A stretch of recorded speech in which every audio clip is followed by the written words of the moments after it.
This program contains dramatic reenactments and material that may be disturbing to some audience members. Viewer discretion is advised. An elite Navy diver goes on a day trip off the coast of New Zealand. But a lethal undercurrent drags him out into the ocean. I'm tumbling around, not knowing what's up or what's down. When he surfaces, he's all alone. There's nothing out there. Nothing but more water, more emptiness. His family assumes he's dead. When two police officers knock on my door, I can't explain what I was feeling. And in the depths of his despair, he'll wish he was. I just lay there, waiting for death to come. But to survive 4 days floating alone at sea, he'll have to battle exhaustion, hunger, and deadly predators.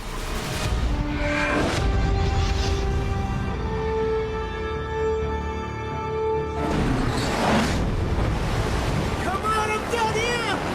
No, come back! Come back!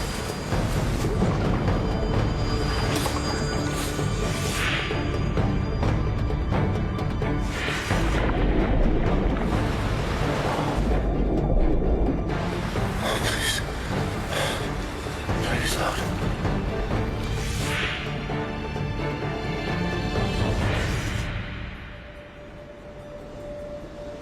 It's February, late summer on New Zealand's North Island.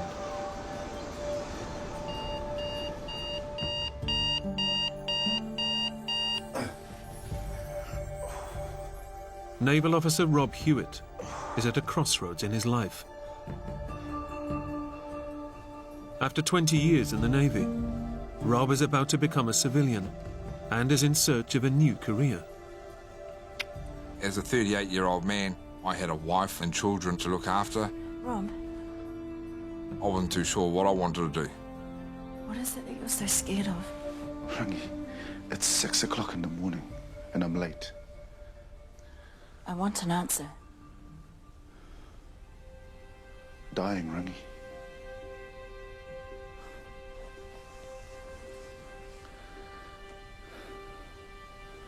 Losing you. The kids. That's what I'm scared of.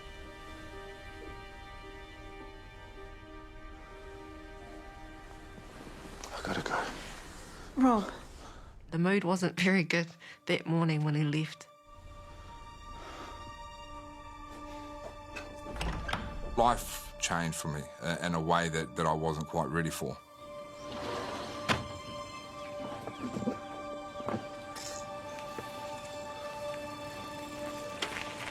After 20 years in the Navy, you get 9 weeks leave, and you can go and decide what it is you want to try and achieve. Seeking a new direction in life, Rob hopes to use his Navy experience and become a professional diving instructor. Sorry, mate. I guess one of the things that I've been trained in was never be late, and what I didn't want to show for my first dive with the group of guys that I was with was that I didn't want to be late. After 20 years in the Navy, yeah, I was never late for anything. Let's go.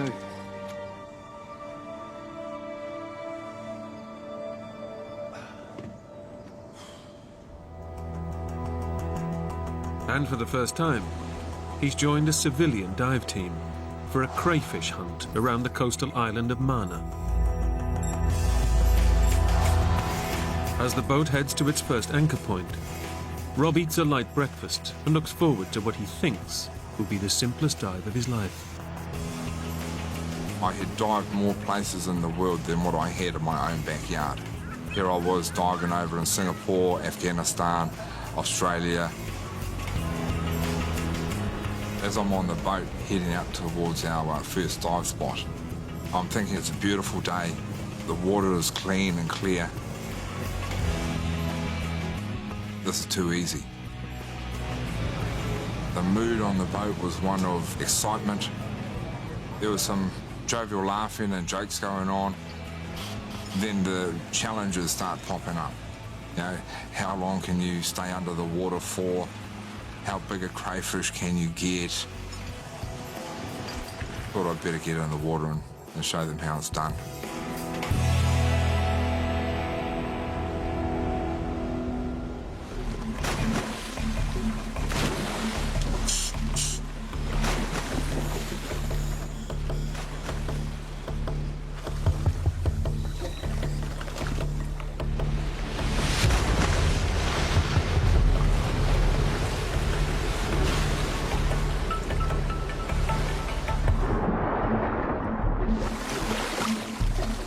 For safety, the divers all swim in pairs. As Rob heads under the water with his diving buddy, he feels the familiar thrill of excitement. I remember when growing up as a child, I used to watch that program Aquaman, Man from Atlantis, and used to dream that was me.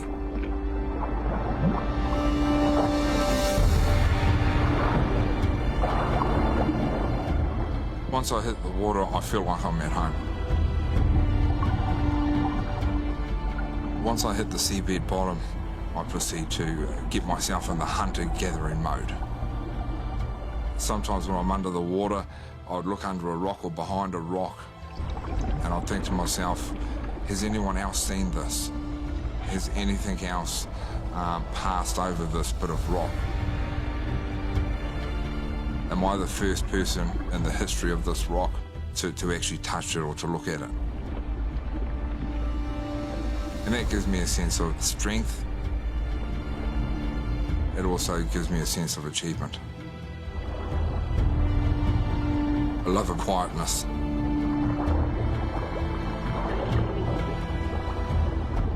The only thing that I can hear is my heartbeat.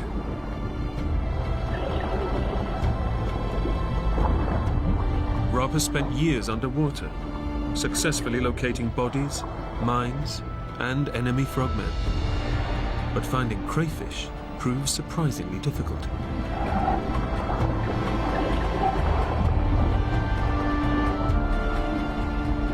So I'd spend 20 minutes under the water and I'd come back with nothing.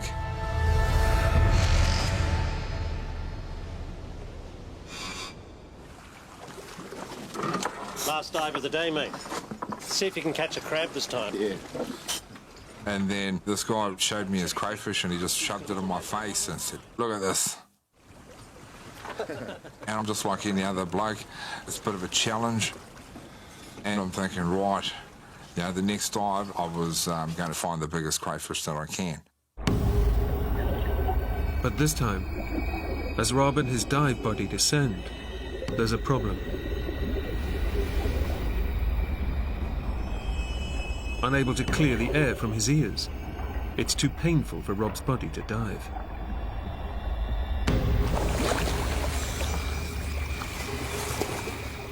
I felt gutted. There were 8 other divers under the water somewhere. Given his 20 years' experience as a Navy diver, Rob decides there's only one option: to dive alone. This is it. I'm going to come back with a sack full of crayfish and just show these guys that I'm the king diver. Rob's injured pride has clouded his professional judgment. Scuba diving is one of the most dangerous pursuits in the world. If he gets into trouble this far underwater, without a buddy, then there'll be no one to raise the alarm. As I'm swimming through the kelp and I push it aside, I see some sea urchins or kinna, and my wife and I love this stuff.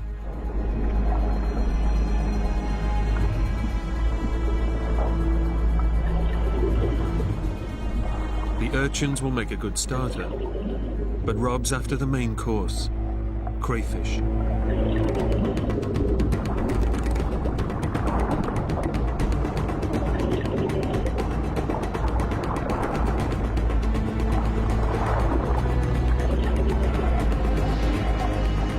My instincts was to shoot off. Didn't care about the depth, I just shot straight after it. I start making my way through the kelp and the seaweed, looking around every nook and cranny.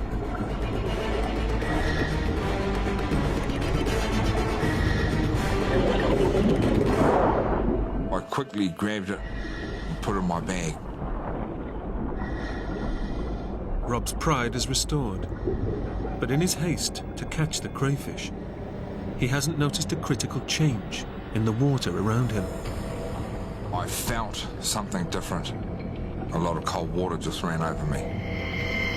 I turned and looked at the water and it was swirling all over the place.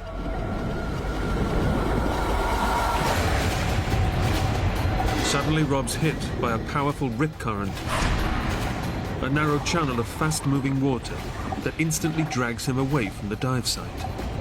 I'm tumbling around, not knowing what's up or what's down. In the unstoppable current, Rob risks drowning by losing his breathing apparatus or smashing into an underwater boulder. I can feel myself getting deeper and deeper. And I remember thinking to myself, was this it? Was this death?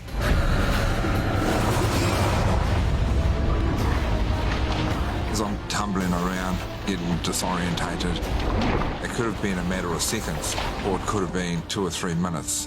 Time had no value.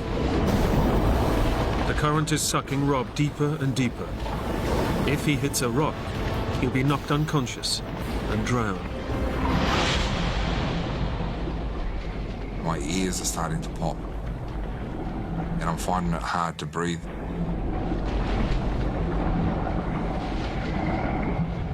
I grab the rock and I just push up.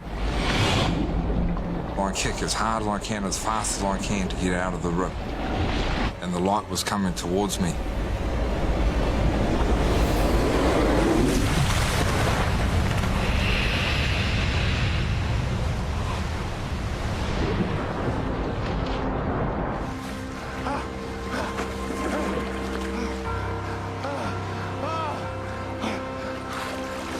Oh, thank God! I was saved. My train of thought was that I'd only be around about 45, 50 metres on the stern of the boat. But then I turned around and I couldn't see where the boat was. I did a 360-degree turn and then I couldn't believe how far I was away from the dive boat. In a matter of minutes, the current has pushed Rob nearly a kilometre from the boat. A proud Maori man with years of training behind him, he decides to swim back to the boat.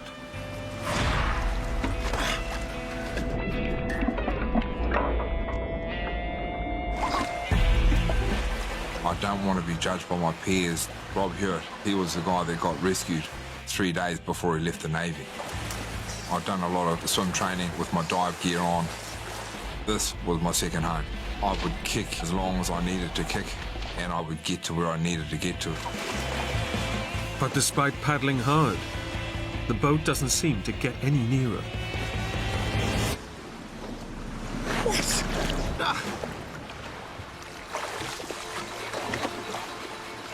As I'm on the surface swimming towards the boat, every now and again I try and identify where the boat is. I can feel the current pushing me. I'm not making any headway.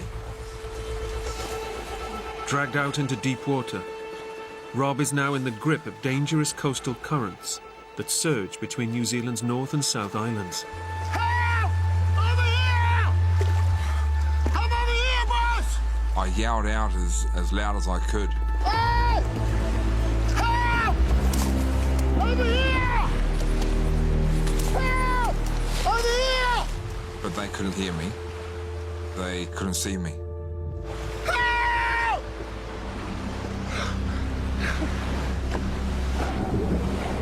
Rob's diving gear keeps him afloat, but it's impossible to swim to shore. The current continues to push him further out to sea.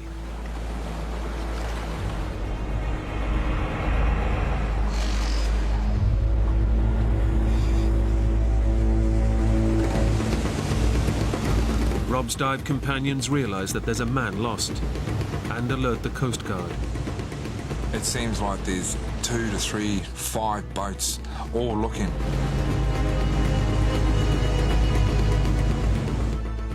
all looking in the wrong place.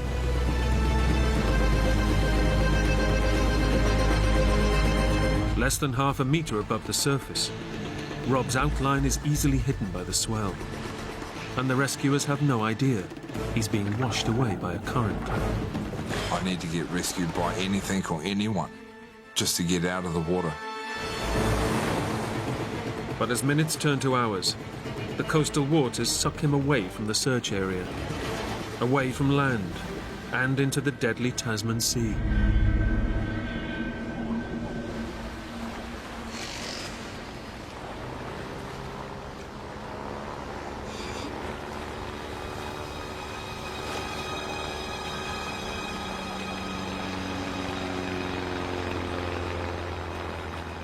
I see this plane coming towards me.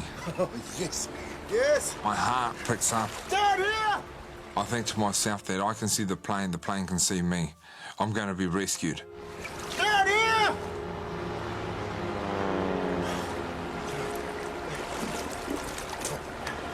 Down here! Come on, I'm down here! But the plane just keeps on going past me. I couldn't understand why they couldn't see me. Now come back! From the air, Rob is just a speck in an unrelenting slab of grey. Please, come back!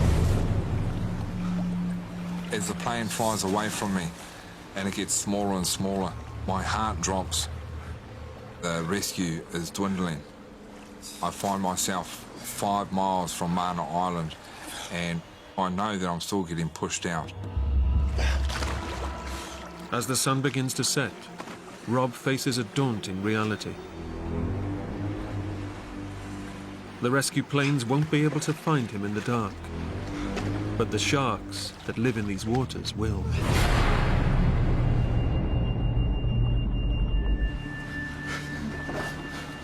I look at the sunset. It's the most beautiful sunset that I've seen. It could be the last. I thought that I'd be rescued by now, but I still find myself out here. As the last light of day fades, Rob prepares himself for his first night in the ocean alone. He knows he will have to draw on all his diving experience if he is to make it till morning. This will be the sternest test he's ever faced. I don't know if I'm man enough to push through the night and survive. I don't know how to do that.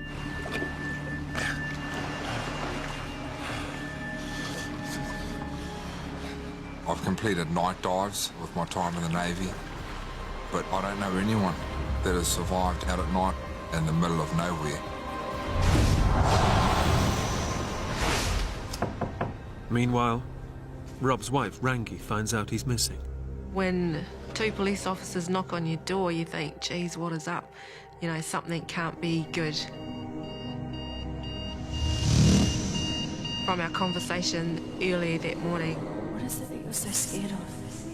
I had a feeling that he shouldn't have left. So it was very hard.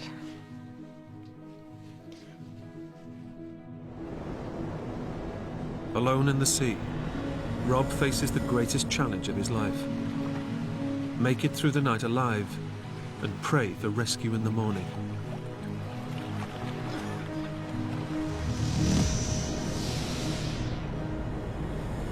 To try and stay warm, Rob adopts the Navy's help position by folding his limbs in tight. But floating motionless, his body heat quickly drains away. Every little move I make, I can feel the cold water getting into places through an opening of my wetsuit, underneath the feet or in between the gloves, and coming down my neck. Alone in the ocean, he's well aware of the threat from sharks, which hone in on weak and vulnerable prey. I just stayed there motionless. You could hear a pin drop. Every little wave, every little crack behind me I was trying to slow my heartbeat down because I didn't want it to make noise or vibration in the water because it might alert the shark. Please, Lord.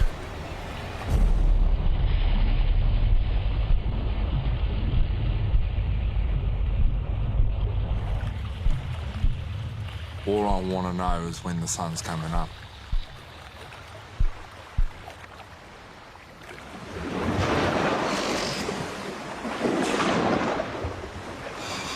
Thank God. Thank you. Miraculously, after 18 hours alone, Rob is still alive, and his hopes of rescue soar. When I saw the sun, I thought to myself, right, this is it. You're going to get out of this one. Please, help me. But as the sun got to about 10 o'clock, I'd seen no rescue effort.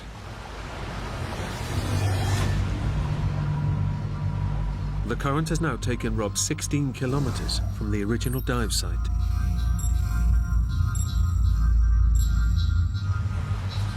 I felt abandoned. It's been 20 hours since Rob was first swept out to sea. Alone and terrified, he's desperate to talk to someone or something. One of the things that I'd been told about being out at sea was that loneliness was going to kill you. But Rob is not entirely alone. Looks like it's just you and me then. Huh? I saw my crayfish that I'd caught. At this point in time, this crayfish was the closest friend that I had. I called him Tama. Even though I knew this was crazy land, you know, a crayfish can't talk back to me, but I'm having a conversation with this crayfish. So, buddy, what's your plans for the weekend? Huh? Swimming.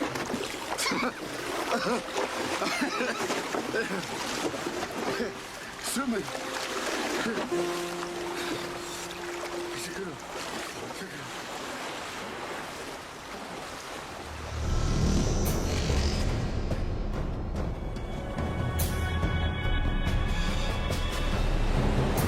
After the calm, a southerly wind begins to lash the surf. The wind got stronger. The waves are pushing me from the left to the right, kicking me in the back and punching me in the front.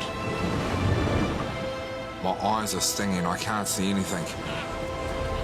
And as I was wiping the water away from my face, unbeknown to myself, I was actually cutting away at my face with the Kevlar gloves that I had on.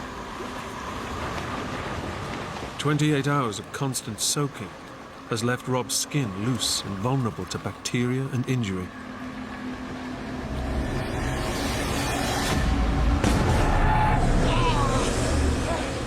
I looked at my hand and it was translucent. The fingernails had started to come off.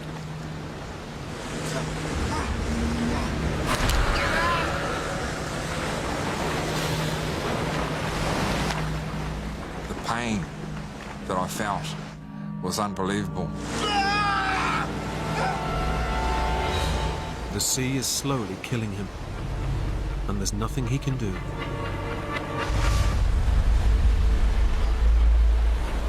I started to vomit yellowy bile, the last ingredients in my stomach.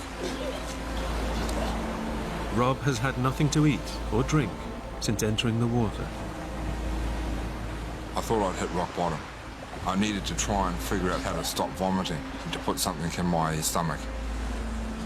Rob's catch bag contains the seafood he caught yesterday, which could keep him alive. I grabbed my knife and cracked open my first sea urchin. I feel my body just grabbing all of the sustenance and energy out of it. Cracked the second one open. I shoved all of the guts and the roe down my throat, eating and licking away at the shell. I looked into my bag. I saw Tama sitting there, still flapping, still alive. Naming and talking to the crayfish has eased Rob's crippling loneliness. But the time for sentiment is over. Sorry, Tama. Sorry, man.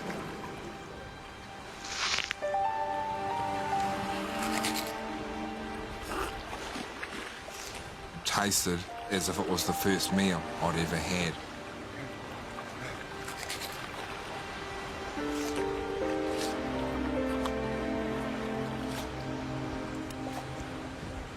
The feast has bought Rob more time. But over 20 kilometers out to sea, his chances of being rescued are increasingly unlikely.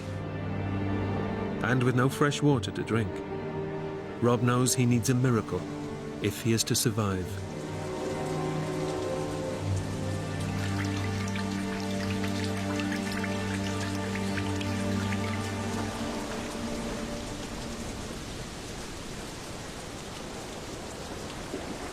And just before the sun went down, it started to rain.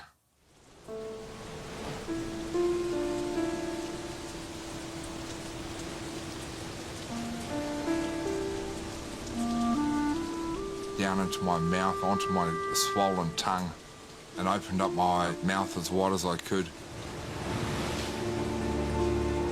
The fresh water that landed on my tongue and around my lips was unbelievably great.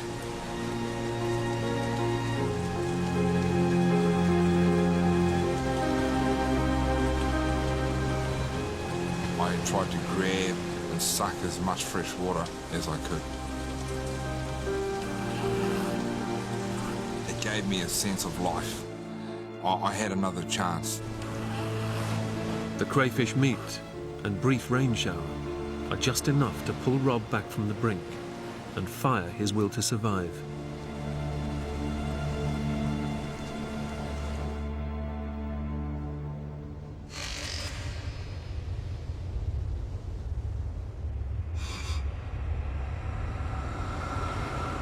Back on land, Rob's wife Rangi feels drawn to the ocean that has swallowed him up.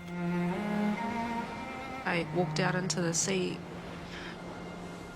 to be closer to Rob, basically, and I just wanted to put myself out there with him somehow, because I knew he was there somewhere, alive.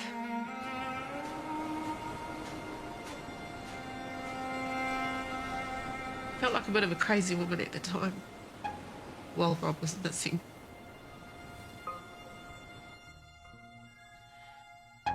But the water was really warm and it felt really nice and calm.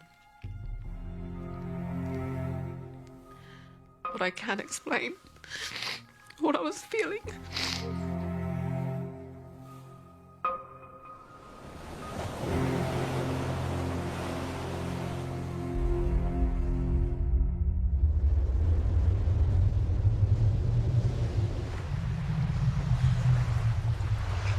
For Rob, a second night alone in the sea now beckons.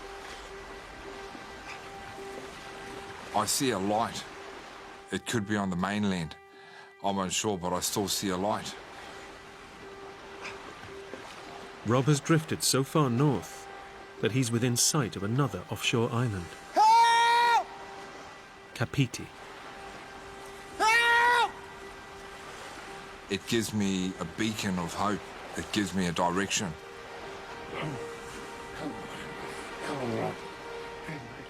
This is my chance.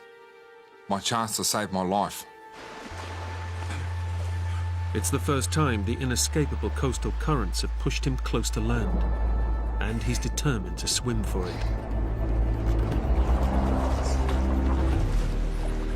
If I died out in the ocean, I wouldn't have watched my son play football or rugby.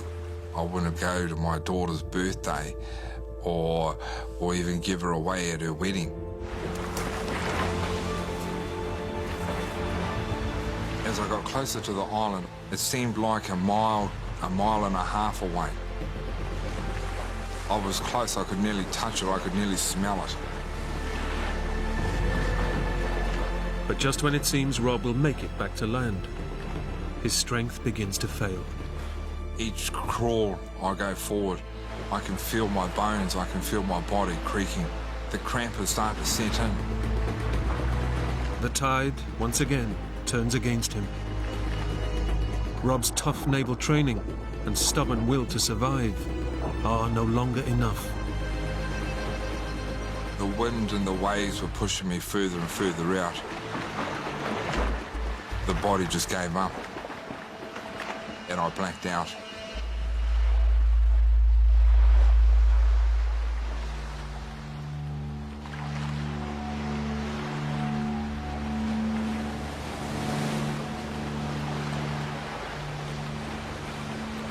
I woke up further away. I realised then that my chance was over.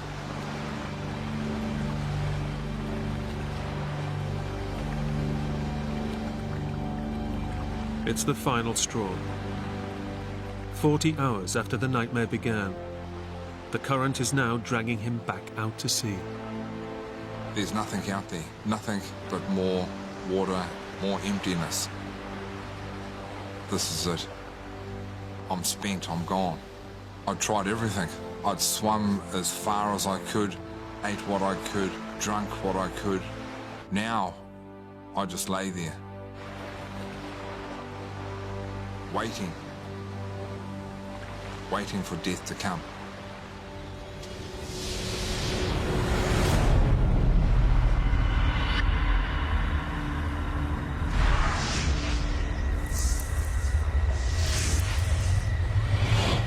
I remember walking onto the beach.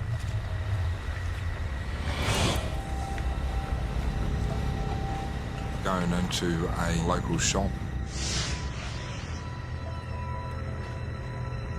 I grabbed a cold can and I could feel the cold blast just come out.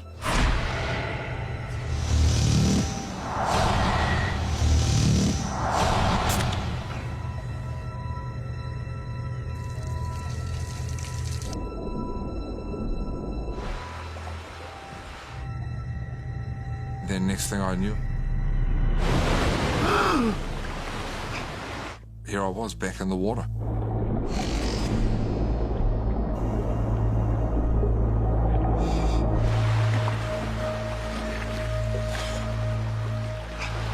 Rob now faces a second night at sea. Throughout the night, I was thinking how I'd live my life. What ifs? What if I hadn't gone for an extra crayfish? What if I hadn't dived on my own? I was also thinking about my children and about my wife, about how I could ask for their forgiveness.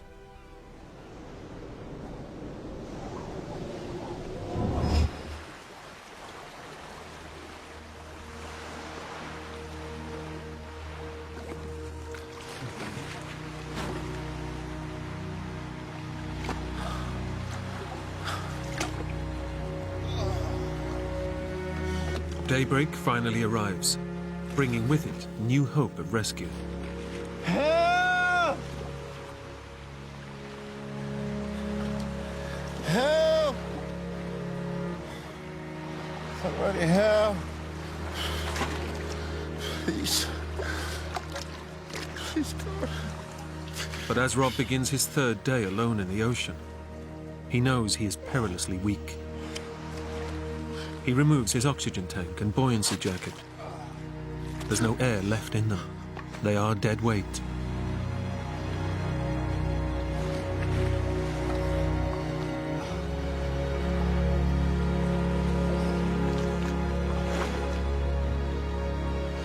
His thick wetsuit still keeps him afloat, and with clear skies above, he feels a glimmer of hope returning. The weather on the third day was beautiful. It gave me hope that I'd be rescued.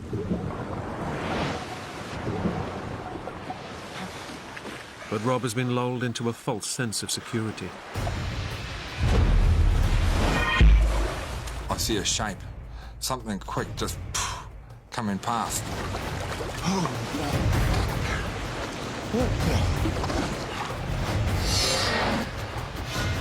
I don't know what type, but a shark's a shark.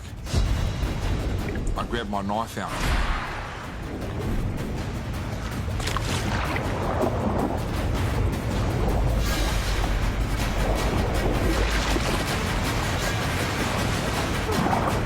As I'm thrashing around in the water, I feel helpless. Is it going to end like this? A shark finally coming up to have a feed.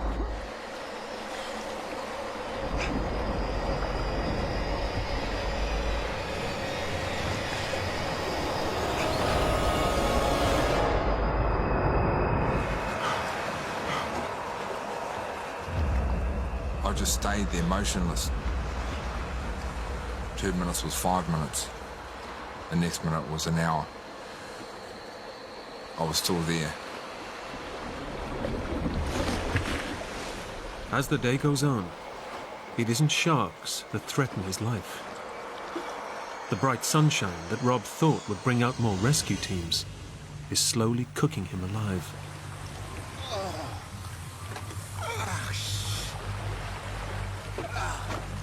The sun was beating down throughout the whole day.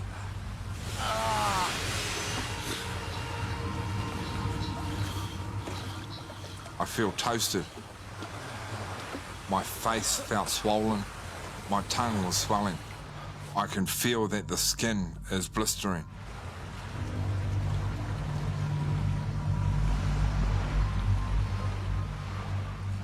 All of the cuts and the scars along my face were starting to bake. And the water, the salt water, was getting into the cuts.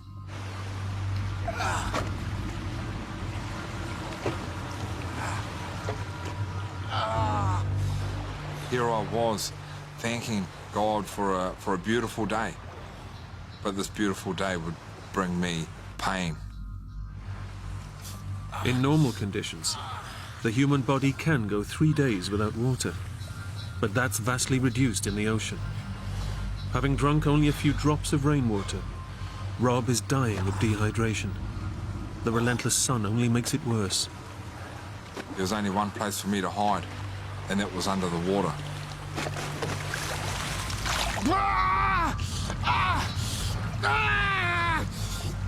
But every roll below the surface washes salt water into open sores.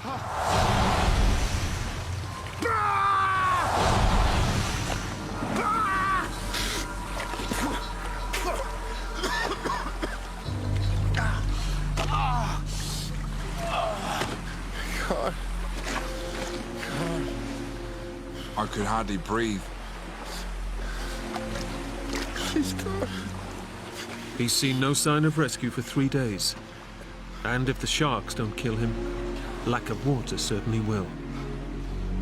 He can either wait for a slow and agonizing death, or take things into his own hands. I feel like I just had a gutful of the torture. I just felt like it was my time just to say goodbye to everyone and everything. Dear God. Look after my family.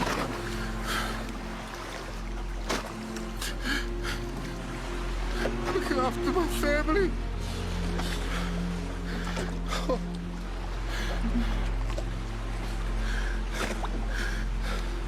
Rangi.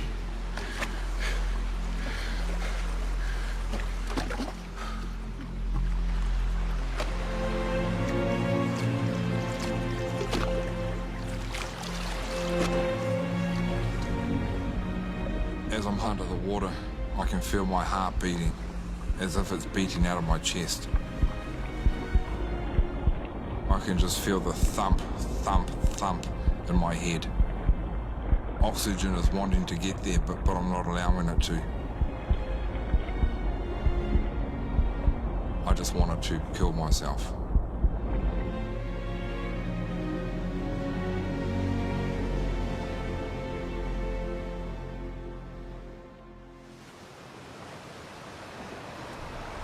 After 3 days of drifting miles out to sea with no sign of rescue, he decides to drown himself and bring his suffering to an end. But the sea isn't ready to let Rob go.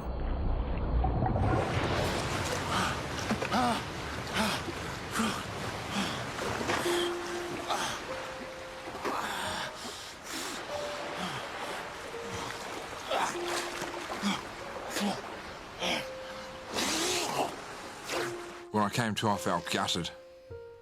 I couldn't even kill myself properly.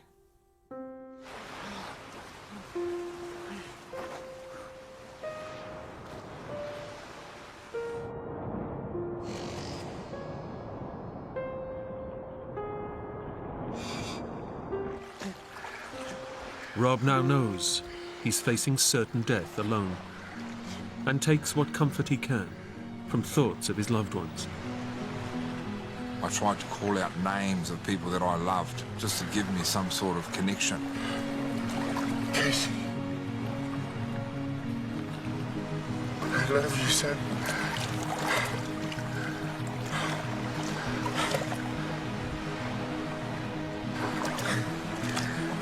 Fire.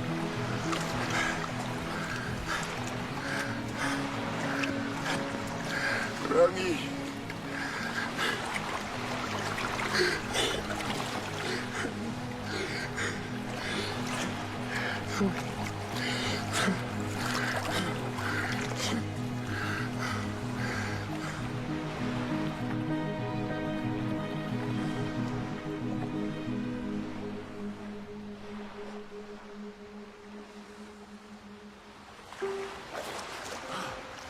Rob has now drifted over 60 kilometers. Ironically, the ocean current that pushed him north switches and drives him back towards the dive site. But approaching a third night in the water, Rob is too weak to notice. I thought to myself, well, if I wake up in the morning, I'll wake up. If I don't, I'll be with my grandparents.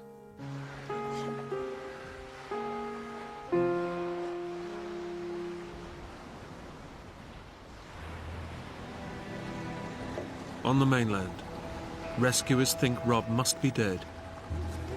But his wife, Rangi, refuses to believe he's gone and calls to her Maori ancestors with an offering. Tangaroa hoki mai toku whaia ko. Tangaroa hoki mai toku whaia ko. Tangaroa hoki mai toku whaia ko. Tangaroa hoki mai toku whaia ko. Tangaroa hoki mai toku whaia ko. Tangaroa hoki mai toku whaia ko. Tangaroa hoki mai toku whaia ko.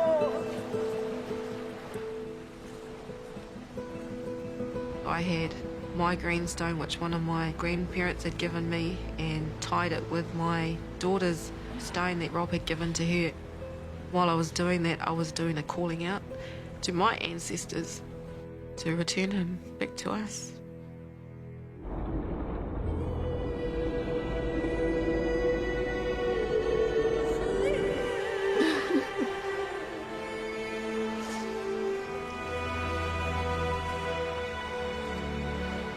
I've given you this tonga of ours. Now give my tonga back to me.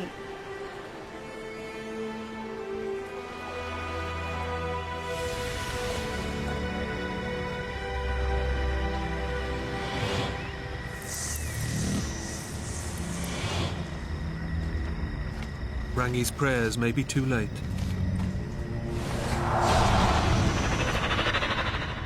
After 4 days, with barely any fresh water, Rob's behaviour becomes wildly irrational. I felt claustrophobic in my wetsuit. I'd started to strip it off. I chucked my dive hood as if I'm in the garage, just tossing it on the table. The insulating layers of rubber are the only thing preventing him from dying of hypothermia. But he no longer cares. I then take off my dive fins. And the dive fins are the last thing that any diver would take off, because they're the things that are going to keep you up when you're kicking.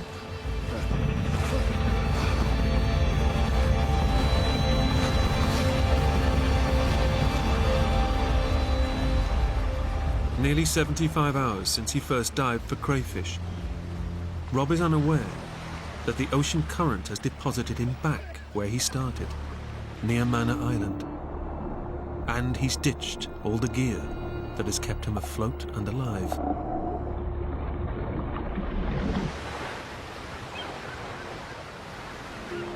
I can feel the energy going quickly, the will to live disappearing and waiting for death to come.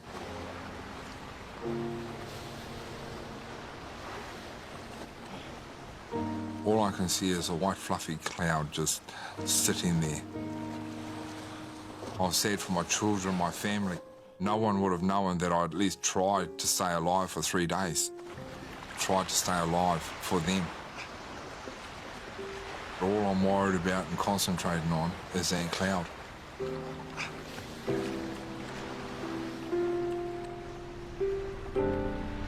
I hear this sound. And I see this thing in my peripheral vision. Is it the sound of death?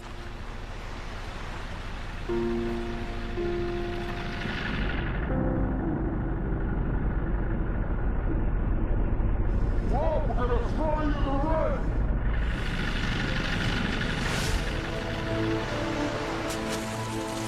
Hey, Rob!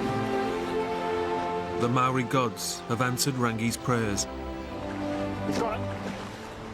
75 hours after he was last seen, rescuers spot a dive hood floating near the original dive site. And close by, they finally find Rob Hewitt. I thought that this was all hallucination. And I remember seeing a friend of mine Good job, mate. and just said, just keep your eyes on me. I just want to look at you.